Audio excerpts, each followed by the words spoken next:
గెలిపించుకోవాలనేటటువంటి ఉద్దేశంతో అందరూ కూడా కంకణం కట్టుకుని డోర్ టు డోర్ క్యాంపెయినింగ్ చేస్తా ఉన్నారు. కాంగ్రెస్ పార్టీ ఖాతాలో మరో నియోజకవర్గము చేరనున్నదనేది స్పష్టంగా ఇక్కడ మనకు అర్థమవుతా ఉంది. కాంగ్రెస్ పార్టీ అధికారంలో ఉన్నందున జూబ్లీహిల్స్ నియోజకవర్గం ప్రజలు నవీన్ యాదవ్ని గెలిపిస్తే అత్యధికంగా నిధులు మంజూరు చేసి జూబ్లీహిల్స్ నియోజకవర్గంలో ఉన్న అనేక సమస్యల పరిష్కారానికి అవకాశము కల్పించిన వారవుతారు.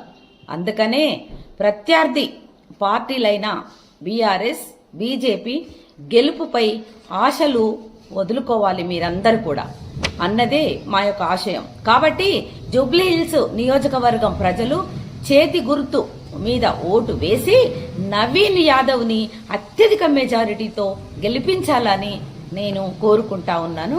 జై కాంగ్రెస్.